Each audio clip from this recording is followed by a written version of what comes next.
It's just like woven into the fabric of our lives. In the products that we take, is it safe? Is it not? In the people that we, support, are they there for us? Are they not? Are they, just profiting off of us? Are they abusing us? The places where we work, our lives are so important. And this world,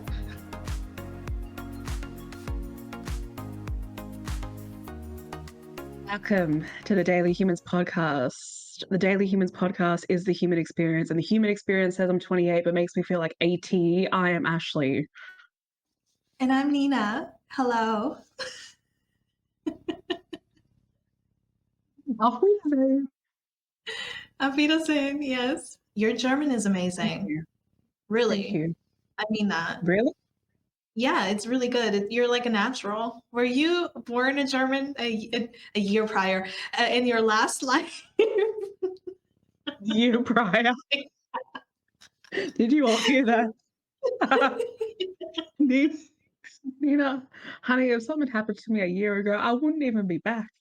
I would be floating up there with all the other spirits, watching you all down here. A year ago, Ashley was reborn in Germany. Yes, I was. In a castle. Yeah. A big, beautiful castle that I didn't want to clean because it's too big. And I ran around in my dress saying, Auf Wiedersehen, because I don't know any other word in German. Auf Wiedersehen. You're amazing. I mean that, truly. Your German is not an easy language to learn, especially with the pronunciation, but yours is really, really great. So to any Germans out there who are watching this, alle meine deutsche Leute, say hello to Ashley. Tell her how great she is, really. Talks German. I get a little hot flash. Really? Like, oh my gosh. For me, it's the opposite. Like, I want to hurl on the inside, but it's fine. Well, we had this conversation once where I said something to her like, no, you're actually hilarious. And she's just like, no, I'm not. I just don't think that I am. And I'm like, of course you're going to think that because it's you. You would, of course, think about yourself like that because I think about myself in a certain way. Like, she'll tell me, Ashley, you're just stunning. You're this, you're that. And to me, I'm like, are you sure your glasses are prescription? I think so, yes. It's the inner critic of self. But yes, every time you speak a certain language, I'm just like, okay, yep. If there's any man out there that has a certain list and it literally represents Nina, put German speaking on there and Korean speaking, because when you hear Nina, yes, she's going to fulfill that entire list. The thing is, it's not so much. Well, actually, it's interesting. I don't know if you've noticed this, Ashley, but people's voices change when they speak different languages. So in one language, they can have a deeper voice, the other a lighter. And I feel like I sound very masculine when I speak German. Say that. But I knew it. I knew it. No, I will say this. German is a very, it's a colder language. It is a more masculine language. So it makes sense. For me, more so, it's just I don't like the way it sounds. Like, I wish I could speak like French and be like, bonjour, Ashley, merci beaucoup, oui, oui, like I wish. In French accent. Something soft and like German can be very romantic. sexy though. Like Russian. Like there is a sexiness to it. Oh, okay. The deeper tones, I think, just make it sound a lot more serious, but also like you guys could so use it in the bedroom kind of thing. Just to get a little kinky there. Oh, I would absolutely transport into another reality that day. Absolutely not. No, thank you. If a German word were ever uttered in bed, I would walk out from Earth. I was like, cut that off. Cut it off. Done. Exit. No, demolish thank you. It. You know those bomb things where you it literally was like God, that's still so cool. No. We have, where the bestest of friends, but we definitely have our differences and it's fine. Hers is not liking fruit teas. I love them, but I'm not drinking them this month because it's her birthday. So we'll eradicate the one that I drank before her birthday. Don't do that. Why would you do that? Go drink your fruit It's tea. actually the best for you anyway, so I'm okay with that. Oh, okay. Okay, got it. Yeah, look at your face. You're like, okay, yes. Well, if you're doing it for So am health, I. that's fine. Just don't do it in my name, please, because I want you to enjoy your life. That is a real thing. It doesn't, honestly, it doesn't make my life. Fruit teas doesn't make. You know what makes my Okay, life? You know what makes my life? don't say Shirley? it. Yes, go ahead. My friendship with Nina. Okay. It just makes me feel so complete in ways that I just can't explain. My heart wasn't formed until I met Nina. I used to Simon. really deal with some pretty intense heart spasms until I met Nina. Mm, She was the doctor that cured it all. wow. I no longer. Wow.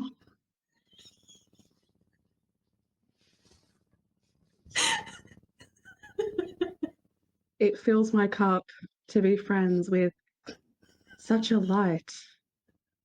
Such a light. It fills my. No, it doesn't fill my cup. It fills my 2-liter jug. Mm, Yeah. that's really great.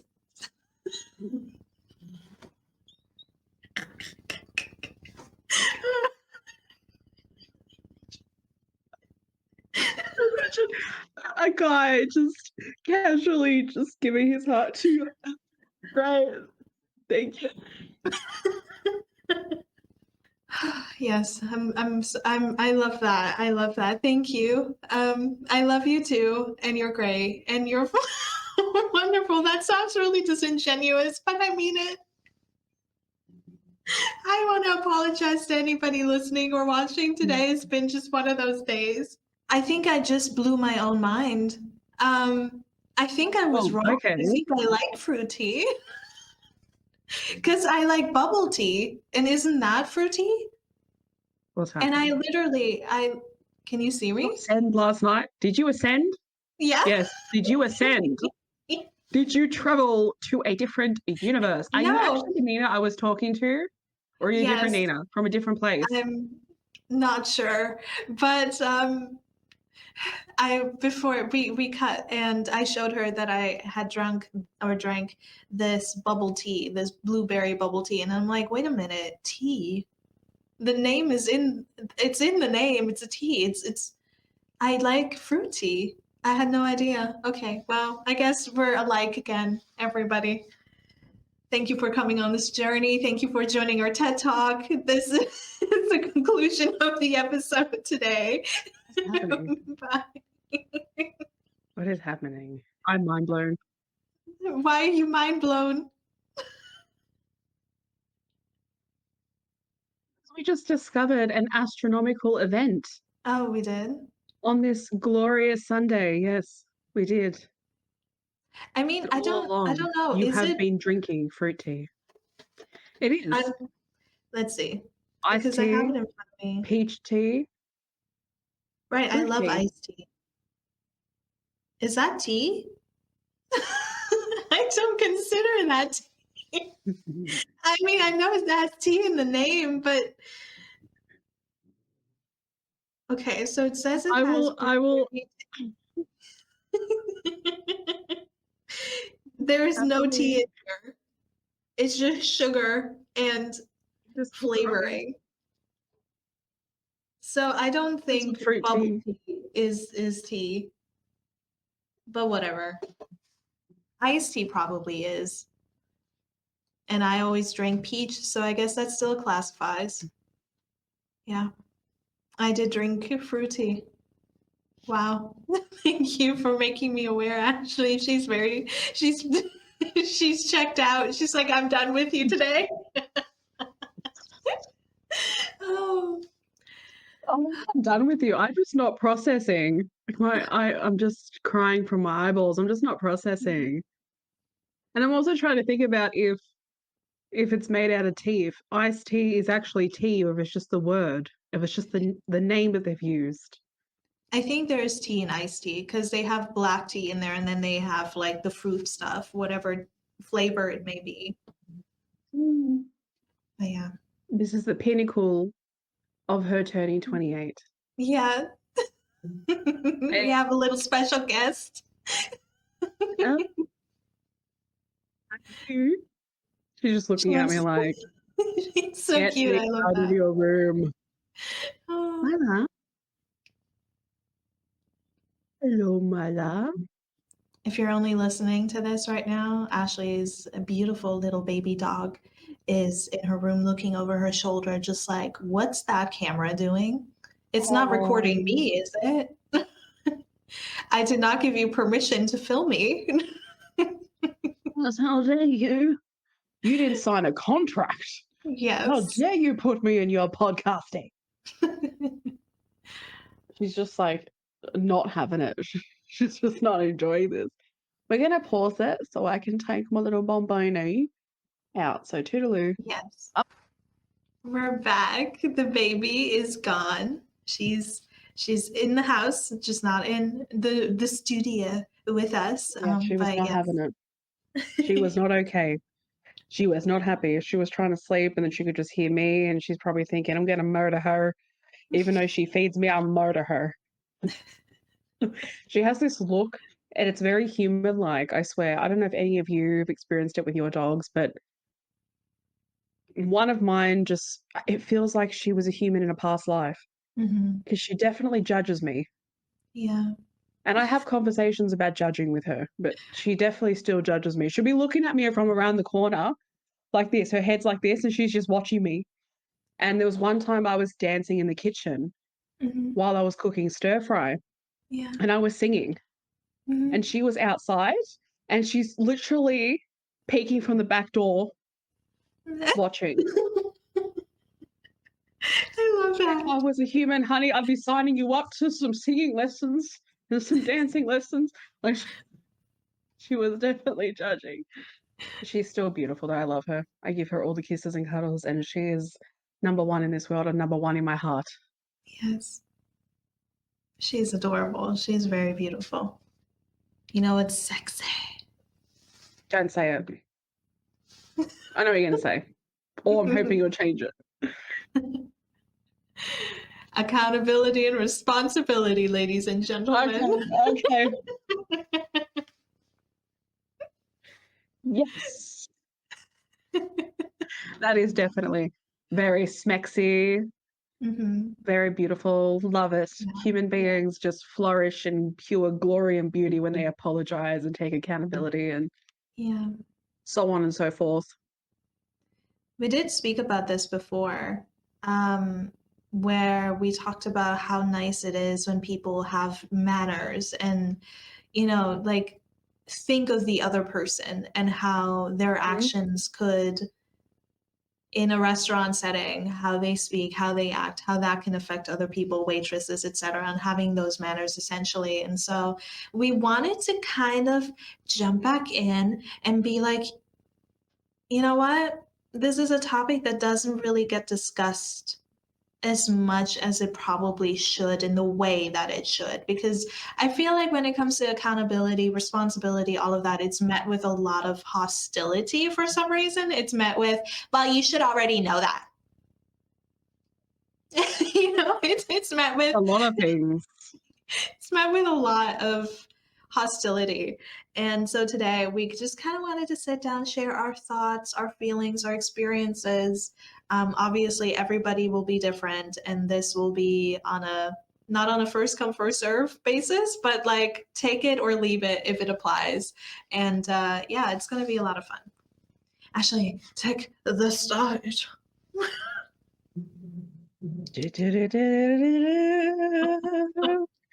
Welcome. It's so nice to see you all today. I'm Ashley, and I'm here to present to you a very important subject of the matter of humanity. It took us a while to get here, but we are here today. We're here to talk about something very important. And if you want to listen, you'll listen. If you don't, then switch off. It is not that difficult. Whether you resonate or you don't, that is up to you. You are an individual. You are responsible for yourself, and fairy dust the rest. That was Need a drink amazing. after that. You need to be like a TV show host. Like, seriously, that was really great. I felt like I was on The Price is Right or something. And behind this winner. curtain is $5 million. You need to play a game, Nina. Nina would step up to it and be like, "You've already won the entire thing on the wheel. Take it." Yes. Yeah, no, That's it right. is. Oh my gosh. Just to say this quickly, Yeah. but I don't. The Price is Right. The Price is Right that you saw. I wonder if it was the same as what we had in Australia. Mm, Oh gosh, that show! I remember watching it when I was a child. I loved it. yeah. What was it like again, though? I really need to. Okay, my brain really needs to understand this. Is it where they guess a price on an item? Yes. Yeah, and what else happened from there? Do you remember? If I remember it correctly, we're gonna go into game show lore. Yeah. But there were several different curtains on the stage, and somebody would be picked from the audience. Either they would be brought onto the stage, I think they were, and I think they spun a wheel as to what to get, Yes. and they would have to pick behind which curtain it is. And if they get it right, they win. If not, I don't remember. But it was I'm gonna very YouTube interesting. this. Yeah, I'm gonna YouTube it. I freaking loved that show. yeah. But if you were on it, my friend, it wouldn't even be a lasting game show. It would just end like that because I'd be like, just take it all. Take it Yeah, all. I'm actually quite good with guessing things. It is You an are. ability. Yeah. You are very intelligente. You're very smart. You could go on Who Wants to Be a Millionaire. Do you know what Deal or No Deal Oh is? You could do no. that. You could do it all. Deal or no deal, I feel No like I deal. would be better at. With Who Wants to Become a Millionaire, I'm not so sure. It would depend on the subject because I've watched those shows. It's a very popular German show here, the German version of it. I watched it since I was young, and I was like, I don't know any of these answers. Use your intuition.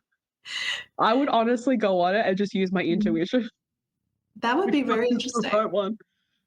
It would be a massive test on how much, Yeah, you trust what comes up. yeah, I would actually do it. Who cares? It's yeah, like fun. It's yeah. fun. You have You nothing don't to win, you don't lose, win. really. No, Right. no. I'd even go on Deal or No Deal. If I get like Yeah, $10, it's just yeah. the experience is amazing. Right. Yes. I manifesting. So you are the one that's like with the host, when you have Mhm. your case, and I have a case, but I'm up top on the with everyone else. Yeah. And then like you leave me last, and then one of us will either have what or what. You know what I mean? When it gets Mhm. to that part, yeah, yeah, yeah. See, Yeah. that's a good idea. Yeah. I would love that. And apparently, if I were to guess it right, I'd still get $200 for guessing the right amount in my case. True. So Yes. I'd share that with you, 100, 100. What can we do with $100 these days? Buy a loaf of bread, maybe. Mhm. Yeah, Amen. we can maybe, like, grab something to drink. Oh my gosh. Mm. Buy some I socks? only drink really water. Yeah. One pair of undies, half a pair of undies. Good quality? No, it's more than $100. Yeah. Can I take only one slice of bread out of the loaf? And I will pay for it with the $100. Because Mhm. that's all. That's Yeah. what you get with it. Yeah. Capitalism. Mm. It always eggs me that we have to pay for water. Just saying that. It really does grind the gears that are apparently within me just moving. Yeah. It really does. Even paying for pads. No, pads pee me off more than anything. Paying for Mhm. when we can't help what we have to deal with every month. Yeah. Mm. I see fire inside the mountain. Yes. I think in general, capitalism has corrupted a lot of the world. I think about that with water bottles because I don't know if you guys Mhm. have heard, completely off subject still, but we'll dive back, right back in. Actually, it Um, is on subject, if I may say. It is on subject because okay, the accountability is right. realizing that you shouldn't be paying for something that you need to drink, but also something that we need to Right. have as women, for Yes. something that happens every month and has to Yeah. happen every month, Yeah. for some at That's least. true. Yeah, that is true. Yes. When it comes to water bottles, I don't know if you guys have heard this, and I don't know if the science has changed. I would probably beg to differ. But Mm. apparently, drinking out of tap water, depending on which country you live in, et cetera, I always grew up knowing, learning that it's not good. A lot of bacteria, don't drink it. So I don't. But water bottles, the more water bottles you buy, the more plastic you consume, and the more plastics in the ocean. And so it's kind of like a ongoing cycles. And then they're like, oh, you need to get like those filters in your house. Um, First, it was the Brita filters, the little caskets of water, and then we found out they don't really filter out as much as they say they do, or there's like harmful bacteria in it. And then now we're in home like filters, the ones that you build into your sink and in the houses and stuff, and onto the showers. And I'm just like, why do we have to go so far for something that was naturally made, naturally Yep. formed, and pure in its God essence, gave that it. we have Mhm. disturbed and corrupted and ruined, just like everything else. But I say this all the time, and I don't mean to criticize, and I don't mean to be like a negative Nancy, but how are we the smartest species on this planet? I don't understand, but okay, it's just Criticism. I've heard human beings say that we are the smartest species. right. Dogs are dumb. Fish Mm, are dumb. Animals are dumb. I've heard human beings say stuff like this. Animals are dumb. What would they know? right. I think if they're a part of the ecosystem, and I think if they're on this earth, then they mean something. Yeah. No matter how small or insignificant you may think it is, it's a part of our world for a reason. And I mean, I think one of my dogs is human. So honestly, they're pretty damn smart. So many different animals. We've seen octopuses. Have you heard of how damn smart? Come on, Yeah. people. Truly. I don't think octopuses are going to go around to each other and say, yeah, don't match our beauty standards. Get out. I don't think what's going around the ocean. You are lower class. Oh, get out of the ocean. Find yourself on the other side. I don't think they're going to have the illusion of playing stupid games. Yeah. For what reason? Just to have Yeah. people's egos fed? Yeah, I just don't get it. And that is a part of this entire topic as well, because it's a level of understanding why you're pedestaling yourself so much so that everything else is insignificant or below you. That entire narrative of hierarchy, and oh, I said this to Nina before, I can't stand this higher class, lower class analogies that we've created, like some kind of Hunger Games shit. District Mhm. 1, District 2. It literally sounds like it. And people say, well, it's to put everyone in this understanding grey, like it's to make sure that we are understanding where people are at in society. And you choose the Hunger Games way to do that. You choose that way, higher class, middle class, lower class, categorize and segregate and, you know, look at certain people and have their little labels and boxes. And personally, I'm not for it. I never will be. I'm not for it. I don't want any part of it. You'll never hear me say it to reference anyone because to me, we're living on the same planet. So everyone is just going through their life. They have their struggles, they have their issues. And unfortunately, society is the cause of a lot of that. And everyone is experiencing it differently. And we just validate that. Like what I said to Nina, charging people charging women for pads, for sanitary items. Even the fact that tampons, it recently came out that they found traces of lead and arsenic in it, which I think from my father, I think he told me that tampons were not to be trusted and please don't use them. Mhm. I think that was years ago that he told me this, and I haven't Yeah. used them. But just to come out with it now, after all the years that women have potentially had that injected, I think that's a level of accountability of why people feel valid to make money off something that women have to go through every month. Also validating that some women don't for health reasons as well. But in the other sense, I just think that is greedy. Yeah. Really, really greedy. Yeah. Truly. And then they'll say, well, it brings profit in. Again, you're profiting off our menstrual cycles that have to happen.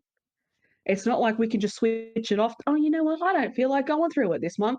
Let me just get the switch and it's Yeah. gone. And I know that you can take, I think, birth control or something that switches, like, that basically stops it for health conditions. I'm aware of that. But at the same time, it can come with side effects to that as well. And really, the menstrual cycle is there for a reason. So to punish women, especially if we're talking about validating those that are in financial situations, I'm going to tell you a quick story before I wrap up and pass it to Danina. One time when I was working at Priceline, a girl, and I was young at this time, but whole kerfuffle had happened where apparently a teenager had stolen stuff, right? And I wasn't presently there to witness it, right? I think I was in the back or something like that, doing storage, counting stock and stuff. Anyway, later on, I find out that this whole kerfuffle happened where she had stolen pads. Mm. She'd stolen pads, right? And I was a teenager back then. So, no, my thinking wasn't within what it is now. But now I thought to myself, I would pay for them Yeah. 100% for her. If I did see it, I would have paid for them Yeah. 100%.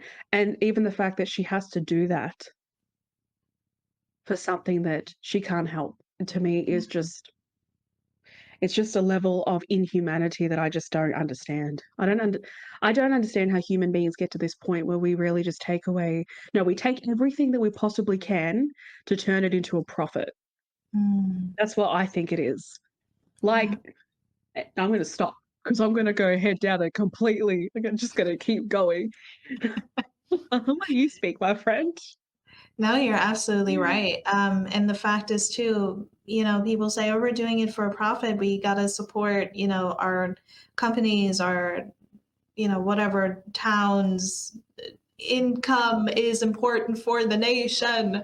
But it's like you're doing it at the expense of the people that you're marketing towards. And then also you're profiting Mhm. off of their health illnesses that they can develop for using your products. It's not that you're putting out products for the safety and having the safety and the health and concerning yourself about the betterment of a person, of an environment, of the people that you're serving. It's that you're doing it for your own personal gain, and you don't care how it affects anybody around you. And that's kind of what we've seen. It's what we see every single day. And I will say this, I'm very glad that news like this comes out. Like Ashley said, I've heard this years ago, I think like 10 years ago or so, where I was like, oh, like sanitary products, they're loaded with carcinogens. And that's why you should go Mm. to like more natural products. And so we have like the alternatives when we come to, you know, feminine hygiene and all this stuff. We have like cups and all these other things. But at the same time, I'm like, that's plastic. And we found out that the cups can cause, I think, prolapse. I think that's what it's Mm. called. Where your insides turn inside out. And I'm like, so everything that is done, and this is not just for women, this goes for everybody, but especially women, because women get vilified for having health issues. And then they go to, healthcare providers and then they're told they're crazy or have anxiety and get dismissed. And it's like a constant thing Yep. that in the being a woman, being feminine, whatever you identify yourself in, it doesn't really matter, but it affects the whole world because for people who care about reproductive health, how does it work when you have, what did you said, lead in the Mm-hmm. tampons? Because that makes you Mm-hmm. sterile. So then we go to, and how many, not just the women that have gone sterile, but how does it affect the baby that will be grown in that womb when it has been exposed to lead? You know what I mean? It's just, it has a whole cycle. It does not just affect just you, it affects multiple people. And you're doing it for the sake of profit. You're not doing it to help anybody other than yourself. I have to wonder where that comes from because I mean, I don't understand. Like, I understand people aren't like me and I'm not projecting or anything, but I like, where is the humanity? Where is that? Because it feels like it has Compost bin. completely, yeah, it's been like thrown in the trash and everybody's like, for everybody for themselves. And I'm like, no. I saw a few people talking about this a couple days ago online, and they were like, I think at this point they're just trying to bleed us dry, because they know that the earth is ending essentially. I don't have that kind of a nihilistic view of the future. I think it's because they're ending that they're doing this. They want to pump out as much money because they know it's not going to Mm-hmm. last. But it's just, it's Yeah. disgusting. And like you said, taking accountability in that, before this episode started, I really thought a lot about this subject because I'm like, I'm all for personal accountability, you know, stepping into your space, how you identify yourself, how you move through life, how you act with people, how you treat people. And that's all fine and good. But there is a large amount of people who get constantly disrespected, oppressed, and suppressed by systems higher than themselves. And I'm like, how can I Mm-hmm. acknowledge that while still also acknowledging our responsibility as individuals in everyday life? And this is a part of that. And I'm glad we're talking about it because let's face it, we're all affected by each other. There's no such thing as an independent person because we're all relying on each other for everything. And that means on a micro level, we need to take responsibility in our day to day lives with how much, with how we treat people, how much we consume, what we consume. But at the same time, there is such a big picture outside of that on the macro level where society and things above us, governments, agencies, et cetera, health industries need to also take that responsibility because we can't do it by ourselves. Like, I'm thinking about this, right? Like, people are constantly saying, we need to start over, we need to abolish this and go away with that. And I'm like, well, what will happen after? Because we talk about these Mm-hmm. major ideals that we have. And what happens after that? Will it just be a reconfirmation of the same people then getting into power and then abusing that power? Where does it come from? It comes, in my opinion, and I'm not a professional, but just from life experience and knowing myself and having seen myself through this journey of life and being human, a lack of self worth. It comes from you wanting to be respected and loved and seen. Honestly, I think that's where a lot of this comes from. And people abuse their power because they think they can or they want to, or it's like a vindictive thing. I don't know. With everybody, it's different. But at the same time, if we can learn anything from the way that society is right now, I think it's to see these people in power, to see these people in these spaces where they do have large impact, see how they're acting. And if it's negative, and if it's not conducive to life, to health, to more beneficial systems, learn from their mistakes. And we need to hold them up to accountability, but also we need to look inward and be like, okay, how can I make sure that I don't fall into that in my own way, in my own day to day life with Mm-hmm. how I treat people, how I use things? Because, like you said, people put objects, status, material wealth on this pedestal. And it is unbelievable. Like you said, that was a house for people to live in, for children to enjoy. You grew up in that Mm-hmm. house, you made memories in that house. That house has great, you know, connections to your childhood. But somebody can just look at that house, you walk outside it and be like, ha, that's a lower class citizen. They don't deserve my respect. No, What? Are you okay? Stop it. Get some help, please. Please. No. Like, why are we judging everything? How did we get here?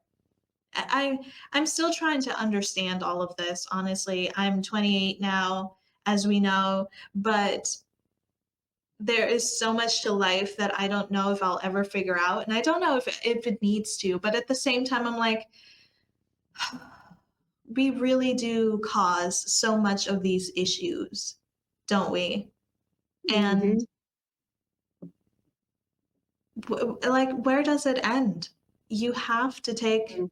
responsibility. It has to start somewhere, and it has to start with you. It has to start with Mhm. me. It has to start with ourselves. It's just Yeah. unfortunate. I have so much to say.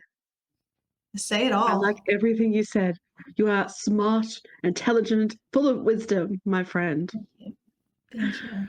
You know, when I watch documentaries of medieval times, Victorian, Regency times, when I watch documentaries of Caesar and Caesar salad, the Roman time, ancient Egypt, I think that one of the reasons why society is the way that it is because it's just passed down the lineage. Like I've said before, it just shows up differently. It shows up in this time. When you watch the documentaries, when you hear how they talk about the things that human beings did all that long ago, yeah, you blink about 100 billion times when you're processing Mm, the inhumanity that unfolded during those historian times. yeah. Just the mere fact that women reminds me of the fact that in the 16th century, they invented something called the scold's bridle, which they used against women that they considered to be independent or talkative, which was probably anyone and everyone. Yeah. And just the fact that that was created to essentially shut women up. And I think they would put it on their head and it would go inside their mouth to keep their Mhm. tongue down.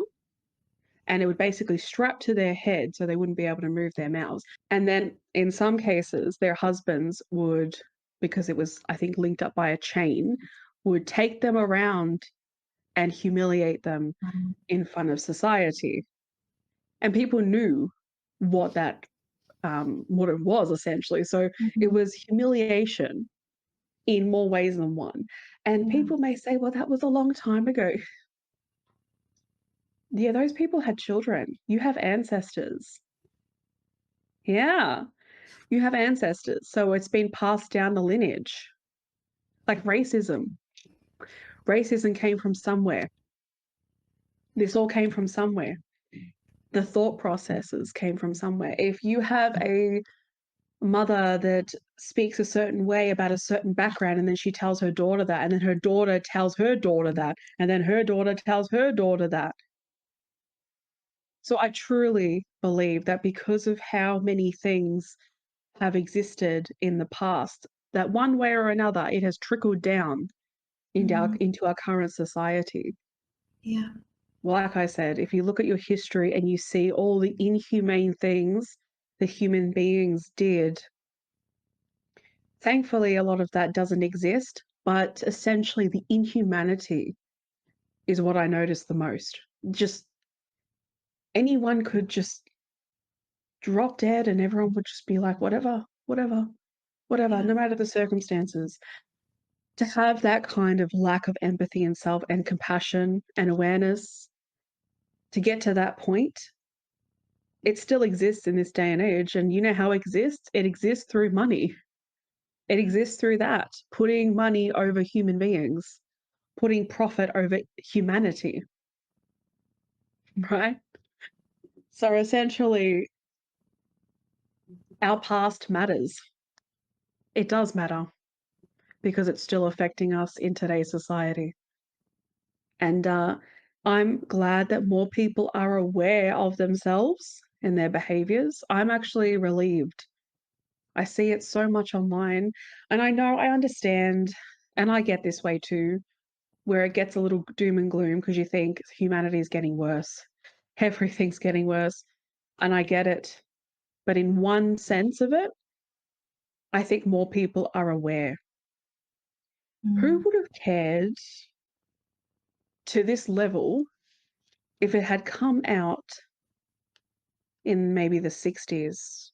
I reckon there would have been some people that cared, but if it came out in that time that tampons had lead in them, how many people would have potentially had something to say about it? But now it's just like there's so much growth in realizing, yeah, this is actually not okay. This is not okay. And you may think, well, how do you know they didn't validate? How do you know that they didn't speak up back then? Well, when it comes to a workplace, how many things were businesses allowed to get away with in terms of what I call inhumanity? And it was allowed because you weren't allowed to question those of high authority. That whole little containment there, thinking that you questioning high authority means that you're completely disrespectful in society and you should be shamed for it. And that still is around to this day and age, is the thinking that disrespecting someone who is your manager or anything like that is such a look down. But if they're committing, again, inhumanity, why shouldn't someone speak up against it? Why should that person be allowed to treat human beings anything but a human, like a human being? Why is that allowed? It was allowed at one point in our society, and it was allowed during those times as well, those historian times. You weren't allowed to question authority. Heaven forbid if you did.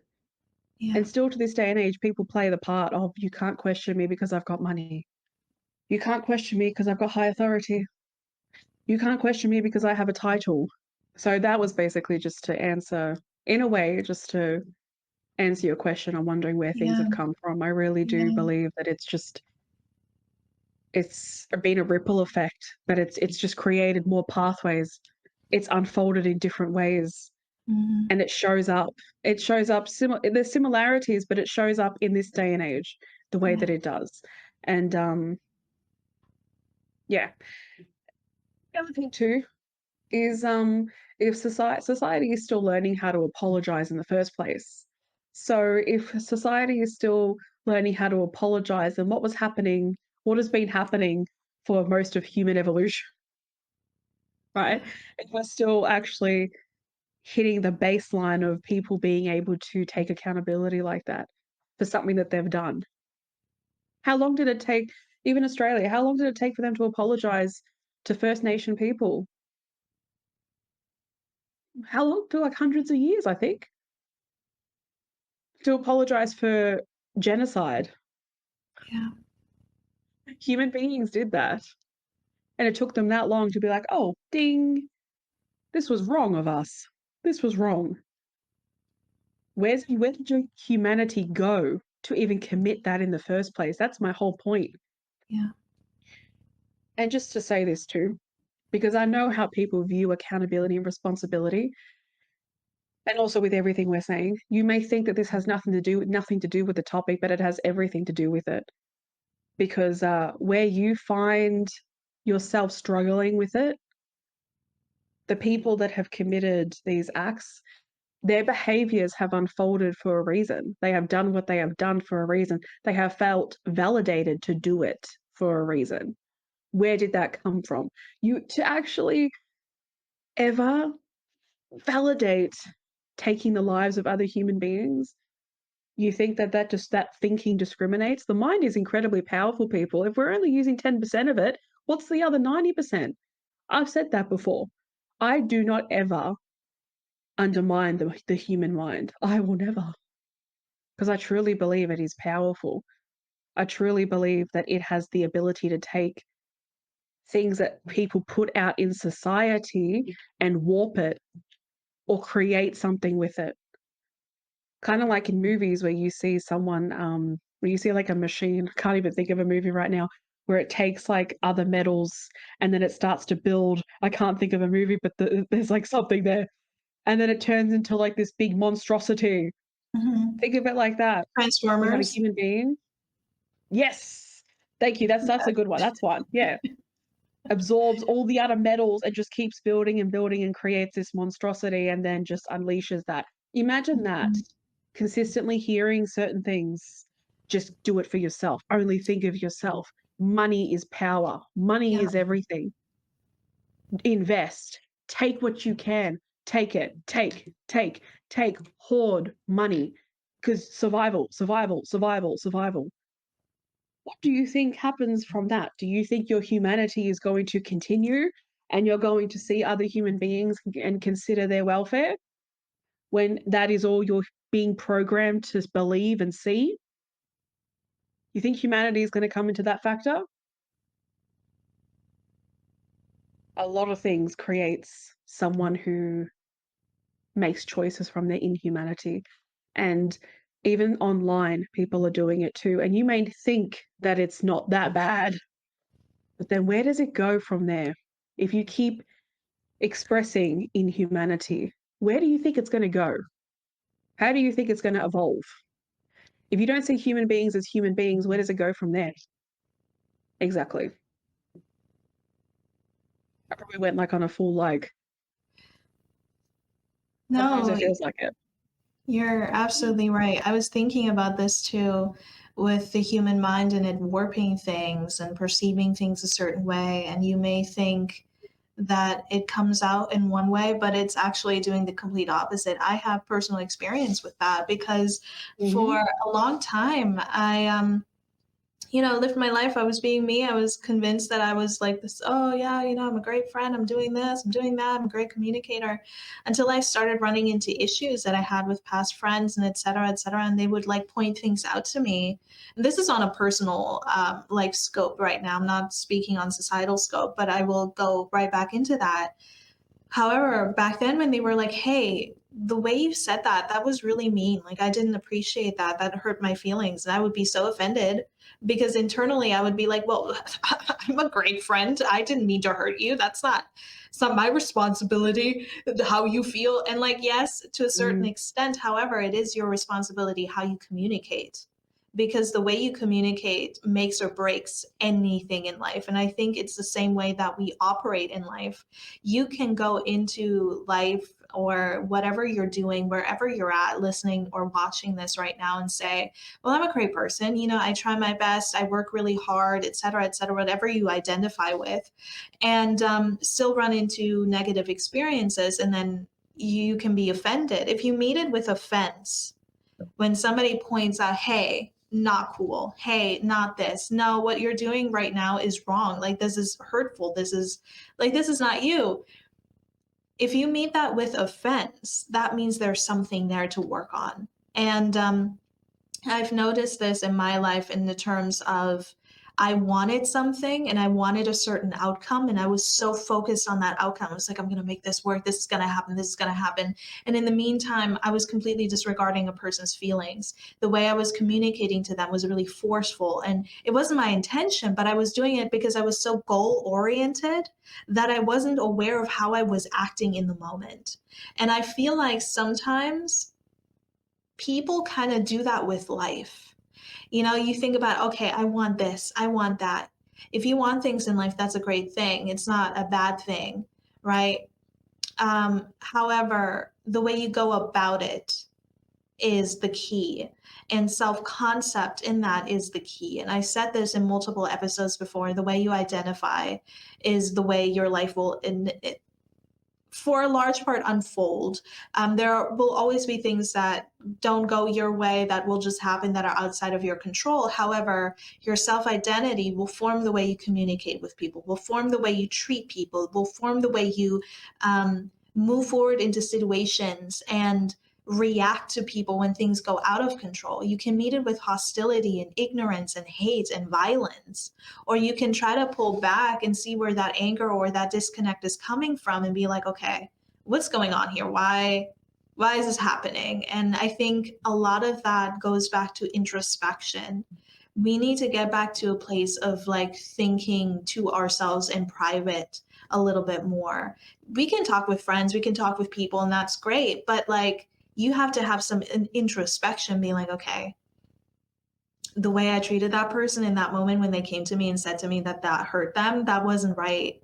Or the way I treated my coworker when she didn't do that task that the boss said we should do and she couldn't complete, and then it went on me. The way I treated her after the fact is not okay. I could have helped her, or I could have done this, right? We see a lot, it's in so many different situations that this can be applied to, but accountability and responsibility from my end of the conversation, I feel like, is more so of how aware are you of your actions and how you're treating people, how you're treating yourself in return. Because going back to what Ashley said, the mind is an incredibly powerful thing and it will run you if you don't run it.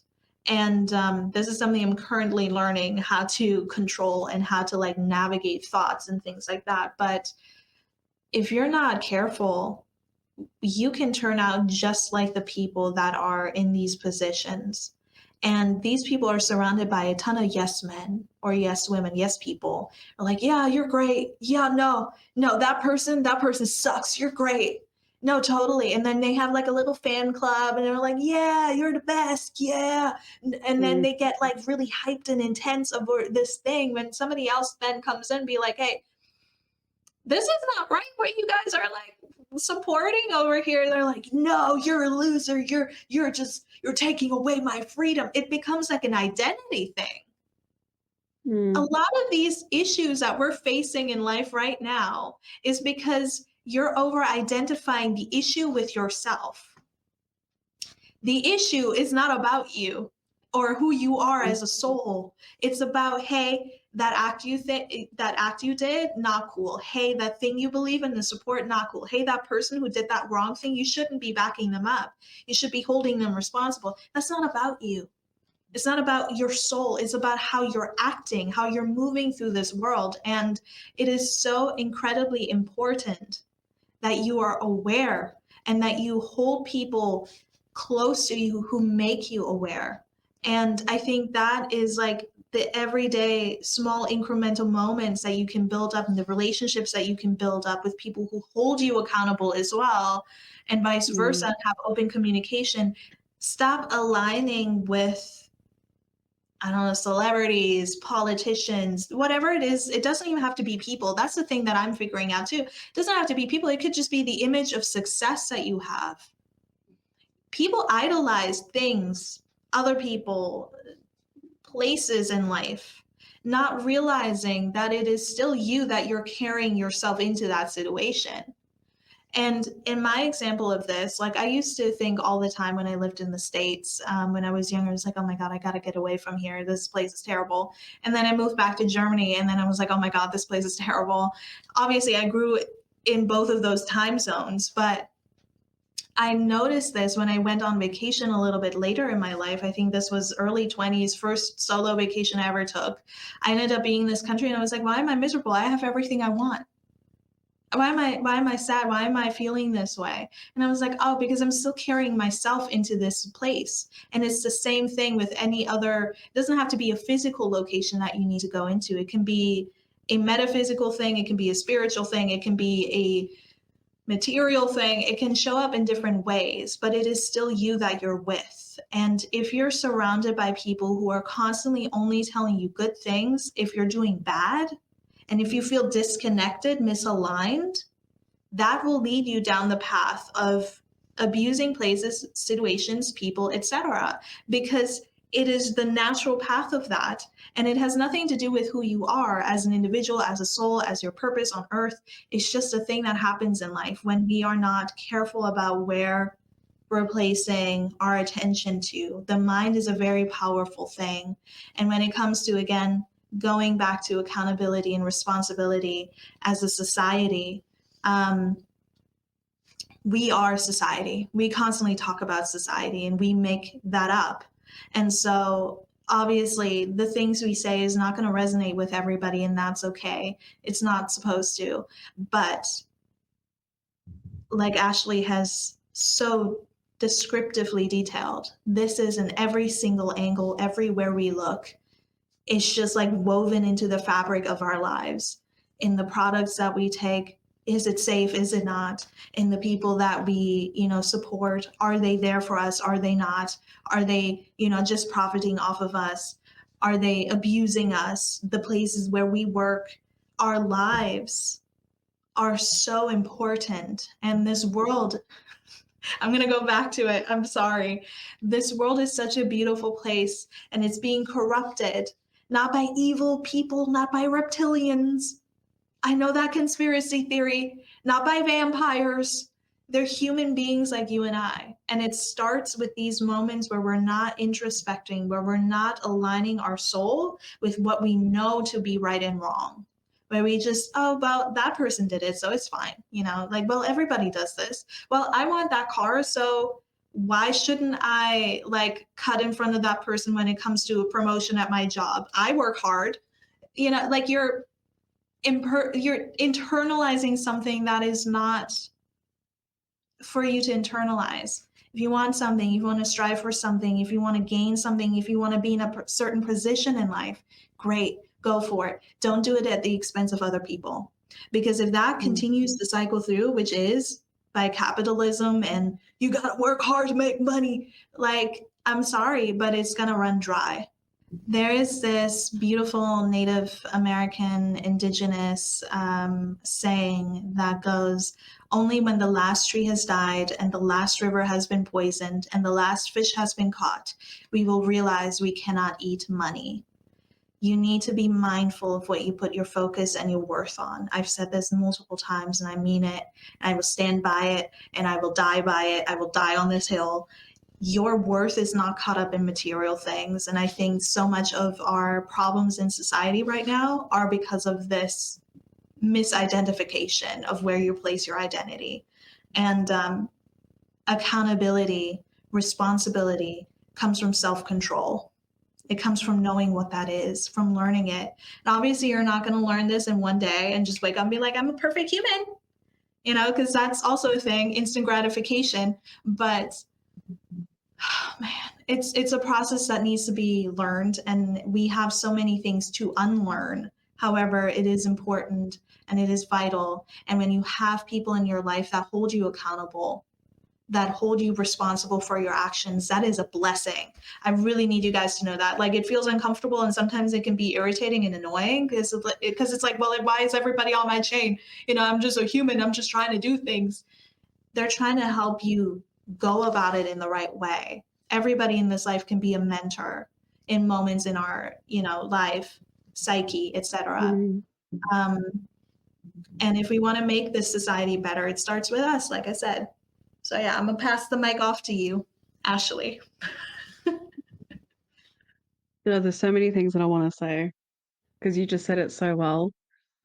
The first thing I'm going to say is if you want to seek out how powerful the mind really is, just think about one word that you've heard that has a negative correlation to it and think about what your mind has done with that one word. And think about how that one word basically just never leaves your thought process and you're just constantly thinking about it. And it's connected dots to other things that correlate to potentially that one word. Because if you think about it, negative thoughts, limiting beliefs, they all just seem to come out, sometimes at once, right? So if you ever question how powerful the mind is, just think about that. You can hear one word from someone, you take that word and you internalize it, and then what happens then? It's like a ripple effect. It's like, again, in the movies, when you see someone take something, or like the superheroes, and you see their cells changing and stuff. You know what I'm talking about? Yeah. It's like that. You take the word and it's like it produces this ripple effect and the cells are changing and everything is changing. So just a little thing to think about if you want to ever think about why we say that the mind is powerful. Yeah. That's one example as to why. Another thing I want to say is as you were speaking, I thought about the people that say things like, well, we need money to survive and I need to get ahead in life and make sure that everything is safe. If you are someone that has been told that or you've lived out your life like that, It's sometimes I go back and forth because sometimes, you know, it's this wanting to, like, sometimes it is about, hey, what you're doing is not okay, responsibility please, because you're affecting people. But then there's also empathy on my end, because a lot of people have really grown up in such an emotionally unavailable, Yeah. strict way of human experience that Yeah. has completely detached them from human Yeah. compassion, empathy, emotions, the whole list of that. So, just to say this quickly, referencing everything that we're saying, there is an understanding to an extent, because we are, individual, two human beings, 8 billion people in the world, cannot absorb every single thing that is going on this earth. But I have an understanding, speaking for myself, I have an understanding of the layers of the reason why people find it hard to take accountability and responsibility. Well, the reasons why people find it hard to see themselves, to see their behavior, to acknowledge it. If you've been told your entire life to only rely on yourself, and then someone tells you, I don't trust you because you clearly don't trust anyone and you just do everything for yourself. And they're sitting there going, um, well, I was taught that. That's the way it has to be. Humanity is out to get you. They have an agenda. I've got to protect myself. You're so convinced. If you're so convinced, and then you hear someone tell you, hey, everything that you've been taught and lived, how you've been living is actually just, it's harmful to others as well as yourself. And then you're hearing that and you're going, oh my God, no, you're full of it. Yeah. You are literally where sewage goes Yeah. in other people's analogies, right? You feel the resistance, and the protective mode kicks in from that. Can validate all of that, truly. If no one in your family has ever apologized for anything, how are you going to be an apologizer? No one in your family takes any accountability for anything they do, and they sweep everything under the rug. You're probably going to do the same thing. You know, if you have been taught that making mistakes is the biggest wrongdoing that you can do as a human being, you'll find it hard to admit them, to see them, to validate them. Like I said, there are so many layers that are validated. But, and there's that but, human beings want to be seen, heard, and validated and loved, right? This is a part of the human experience, even if you go through life completely switching yourself off from the emotion of it. If there's one thing that I've come across, is that people that take this certain position in life where they have to keep their shoulders down, their head up, and they just walk through it. I don't give about no one and nothing. There's a vulnerability there, because to be in that stance in the first place is a vulnerability. To be in that position in life shows a lot to those that know. People want these things, and it's okay that you want them. It is normal. It's so normal. Some of us want hugs, some of us don't. Normal. All normal, right? But the thing is, desiring that comes with acknowledging human, because you are dealing with other human beings. In order to have connections and relations with other people, humanity has to be there, even if no one around you does it. And I 100% apologize. I had to teach myself how to apologize. No fault on anyone in my family, but I had to teach myself how to apologize. I had to teach myself how to have accountability, because, like the story that Nina told, I had my similarities where I was like, what? You're telling me I'm doing something wrong? No. Rebuke. No deal. Send it back. Send it to the bank. I was rejecting, resisting everything. I would cry in a puddle of tears because I had no intention of wanting to hurt anyone, but I didn't understand. I really didn't understand what was going on and how to Yeah. cope. Yeah. I didn't know how to cope with someone saying, you've actually hurt me. My whole body would start shaking. The anxiety. because, like I said, I had no intention to, but I didn't know how to go about any of this because I wasn't taught. They weren't taught down the lineage. Like I said, this really does go down the line. No one was taught how to acknowledge what they do, what they project, who they are as human beings. And in a society that is so hyper focused and obsessed with everything else but who people are, that kind of showcases to me also why people don't see who they are as human beings. If you're more focused, oh geez, if you're more focused on there's a new trend going around like highlighter blindness and eyebrow blindness. You, if you're more focused on that kind of stuff, we just completely disregard any kind of accountability or responsibility with human and how that's unfolding. We just keep focusing on everything else. Everything else gets the attention, but not human beings and how we are creating environments, how we're feeding the environments that have already been created, how we're passing things on and not breaking cycles and not wanting to see them, etc., etc. But I was in that boat just as well as many of you are and have been. I didn't take accountability and responsibility. This is not someone, I wasn't doing it when I was born, people. Like, this is not coming from this point of perfection that doesn't even exist to me. Yeah. But I realized along my journey that in order to have better relationships and connections, I needed to look at myself because I love helping people. I love human beings. I've had the most fabulous experiences with human beings, but also the worst. The worst. I got to a point at one point in my life where I hated human beings, truly.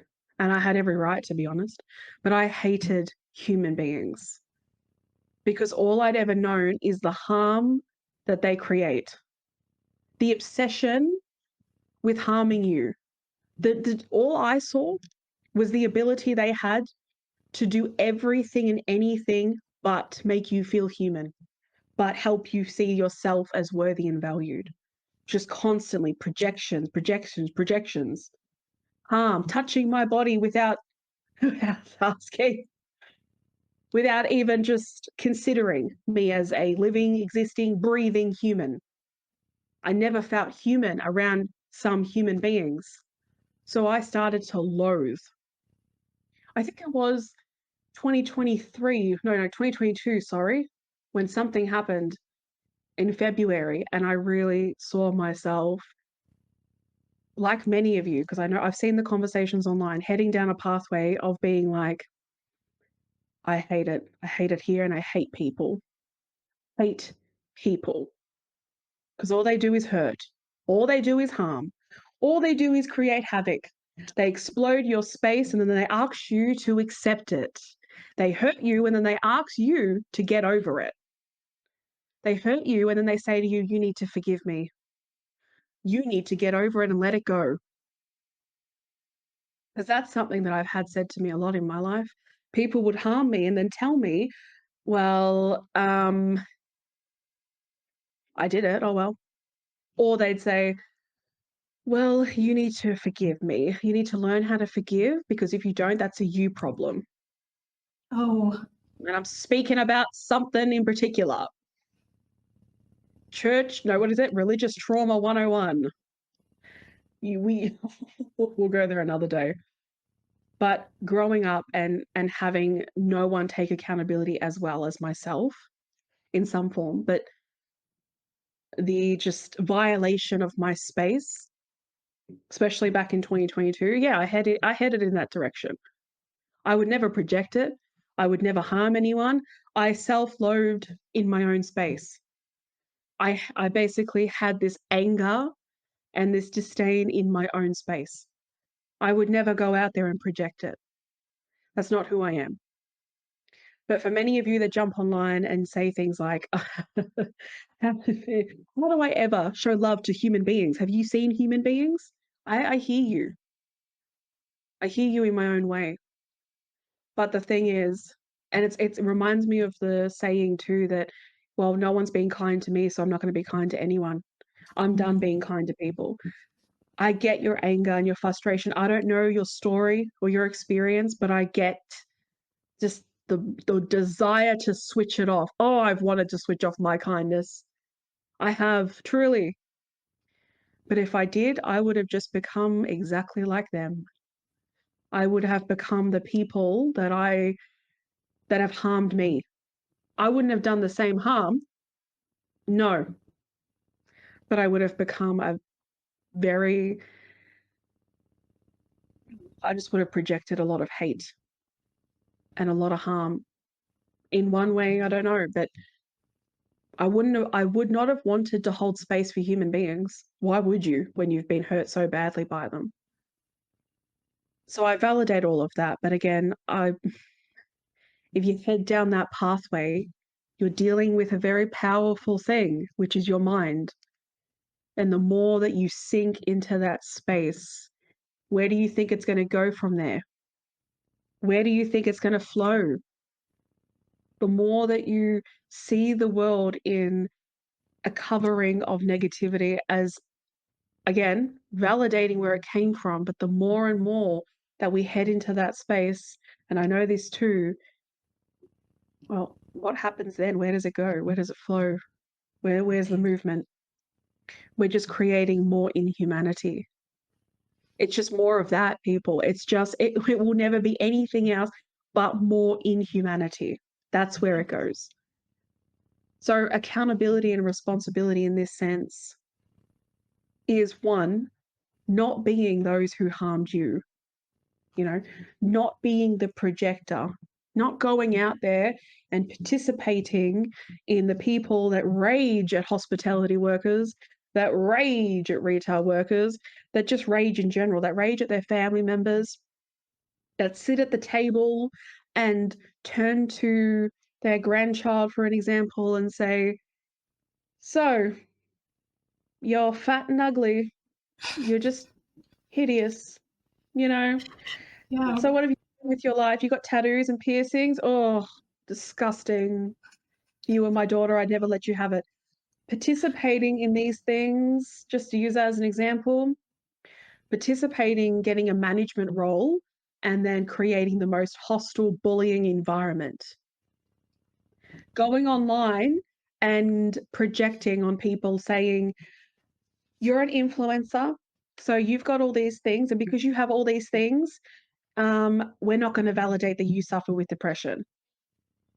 And that, just to touch on that for a second, the status that someone has, to me, will never be the switch off of their humanity.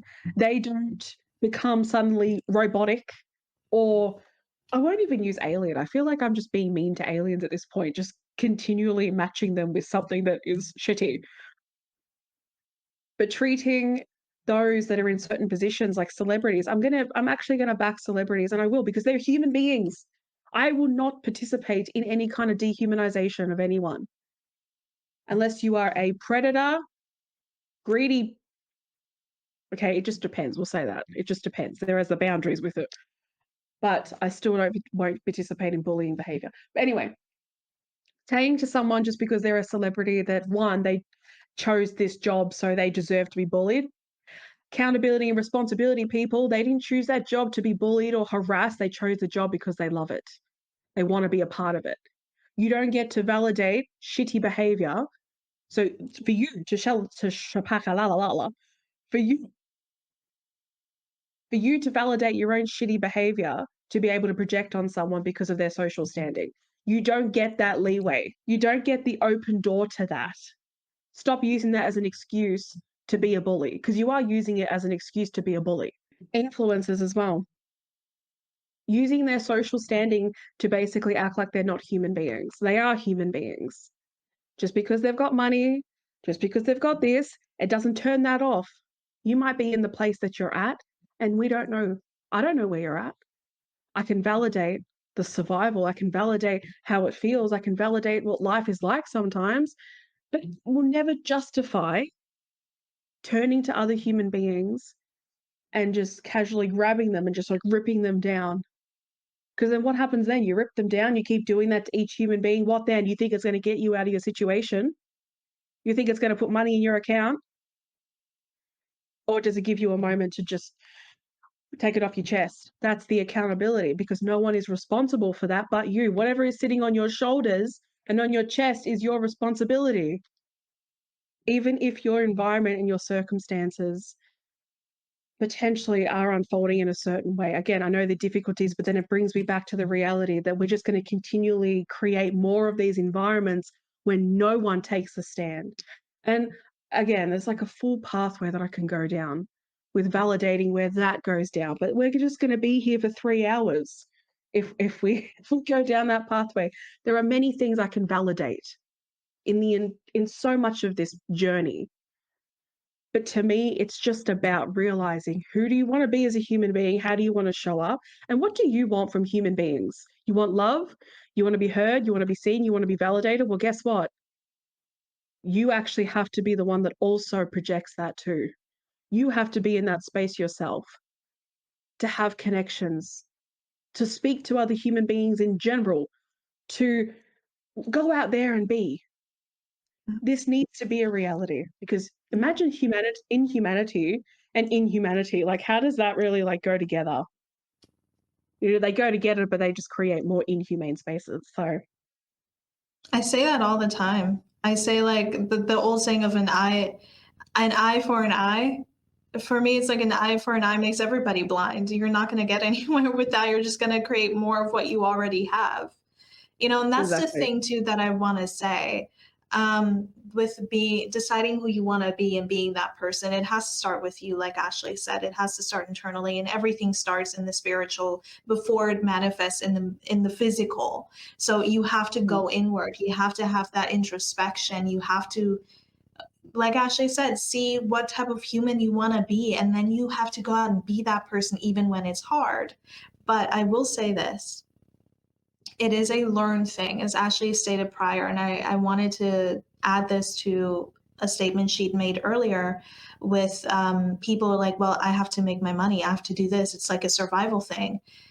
That is a thing you have been taught. That is what's the word that I'm looking for? Programming that you have been assigned to since you were young. You only have you until you have a family, then you only have your family and you only have your kids, but your kids are going to go someday. So I got to make sure that they're going to be okay. It's like this micromanaging situation. And this nuclear family context has been put there to segregate, because while you're so focused on your own survival, there are billions and billions of more families who are doing the exact same thing. And all you're doing is taking the collective, is taking the big scope of life, and you're chunking it up into smaller sections and smaller sections. And it's somehow all supposed to work out when everybody's segregated into their own homes and their own spaces and their own ideals. That's not Mhm. reality. It's a programming that you've been taught, and it was taught to you to keep you separated. You are not different than your neighbor, than that person that is being judged on the internet, or because of the way they look or act, or the language that they speak, or the things that they believe in. They're still a human being. You're a human being. We need to treat each other that way, even if we don't get along, even if we don't agree, or if we don't align with the same things in life. We say this all the time, but there's a human decency. And the more we start coming together again, the more we start working and communicating with each other again, then the fractured picture of life can start to finally heal. And like I said, it's a process. It's not going to be something that you wake up and you're just going to have it down. We talk about it all the time, healing, progressing in life. It's not a linear thing. So anybody who's making it out to be is selling you a lie. But if we Mhm. continue to put profit over people, profit over life in general, it's not just people, it's the environment, it's animals, it's everything, then we will only get more of what we already have. In fact, we will get Yep. less and less, and it'll get more hostile, because we'll go from fighting about money to fighting resources. And that's what they want. Mhm. Because in all this time that we're distracted with all these things that we're trying to like live through and survive, the only thing that we're really seeking is love, acceptance, and compassion, and a community. and that can be attained, but you have to step it back and really evaluate. And like Ashley said so beautifully, what kind of person do you want to be? And then go out and do that. It doesn't take Mm-hmm. money to do that. It just means it starts with just changing your attitude, changing your behavior, and really Yeah. evaluating yourself, like I said. So, yeah, Yeah. mic drop. Yeah. Exactly. It was a big mic drop. Yeah. I honestly just in the blunt way of saying this, when people speak of the ill will that's done to them, in one version of it, I'll say, and then you hear about something that they have done essentially. So you hear about the ill will that was done to them, and then you hear about what they have done essentially. I think of it like a cycle, a never-ending cycle of desiring safe spaces and love and all of that, but they're not engaging in creating that. That's kind Mhm. of where this really just is that many people want this. We want it 100%. I want safe spaces. Why wouldn't you? It's what we deserve as human beings is to feel safe in this world and to be loved and to experience love and etc. etc. But to literally just sit there and say, I just everyone is ugly and this and that. Oh, but I want love. I want love really badly. You've just put it out there to the world that everyone is ugly and hideous and they don't deserve this and they don't deserve that. But you sit there and you want love. It's a responsibility that needs to be had of the kind of energy that you're putting out and creating. Because let me say this as a last thing, because again, I could sit here for 4 hours having this conversation. I'll say this as a last thing before we end it. When you go out there and you exist in your spaces, you create. You don't see it, but you create. And you know how you create. Like I said before, and I've used examples, workplaces. If you think about what the workplaces are like, a human being created that. A human being is running it. And when you get a new manager in, for an example, they create their own version of the environment through their own interpretation of life, through their words and their thoughts, they create. And it will either be a safe space or it won't. So it actually matters, seriously matters who you are as a human being. You have no idea the power that you have with what you create.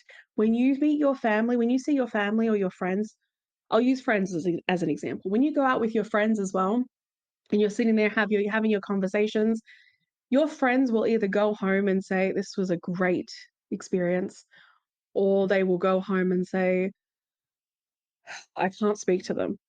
I can't have conversations. I don't feel safe to have conversations. It seems to just be a back and forth, constant thing. And yes, there's many layers to it. Like I said, we could be here for a long time. But that's my point, is that you create the energy, you create the environments, whether someone feels safe or whether they don't, whether they feel heard or whether they don't feel heard. If you have a team, how the team flows, how the team works together. If you are in a high position of power and you have a team, you're creating the space for them and they're creating it as well. So it matters when you step outside what you do. Another example, quick example that I'll give, because I love just bringing in the proof. When you walk down the street and someone says to you, oh my gosh, you look so beautiful, how do you feel in that moment? How do you feel? That person has just created a bubble of glory for you, a safe space for you to exist as you. They have just done you a due diligence of beautiness. If that's even the right sentence, I don't care. Right? They have given off energy, beautiful energy towards you. They have done that. They've created that for you. The exchange, people. But imagine if it was the opposite. You'd go home and you'd potentially be angry about it, or you would get into your head about it because, like I said at the start, remember the one word thing, right? And the connections of that. if someone has triggered off certain things in your mind, potentially that one word, it's a ripple effect. So you go home and you wallow in your limiting beliefs and your negative thoughts because of that one interaction. So because of that person, what that person chose to do, they have now created something that you need to heal from, something that you need to cope with, something that you need to journal down. And that is what's happening every day, is that you are either the person that someone feels joy over, or you're the person that has to sit there and someone has, no, let me say it like this. You're either the person that someone feels joy in, or you're someone that someone else has to go to therapy for, has to heal from, has to cope with. As blunt as that sounds, it is. You create the environments. So who you are as a human being, again, I'll say it a million times more, it matters. It matters. Yeah. And as my final thing, to add to what Ashley just said, to anybody out there who's like, well, what does it matter to me? How I affect other people doesn't affect me. It does. It absolutely does, because the energy you put out is the energy you receive back. So to anybody who might have just listened to that and be like, whatever, that's their problem. They're just sensitive. They're just emotional. I roll. You're being emotional too. And everybody, in fact, is emotional because you're a human being. We have emotions. And that's what I say. What you put out, you get back. Even if it's not in that moment, it'll come back around in one way or another so that you can learn. The universe, whatever you believe in, it is there to teach you, to let you grow. It's not a forceful thing. You can choose. And so, like we both said now, what do you choose to align yourself with? What do you choose to identify yourself with? Lead with that. Those people, those same people though, like you just said, the ones that would be like, oh my God, sensitive people, they will expect respect. They will expect people to honor their space, but will not do the same for anyone. Yeah. So to call anyone emotional, that's a pretty certain state to be in. Yeah, definitely. Oh, jeez. Auf Wiedersehen. Auf Wiedersehen.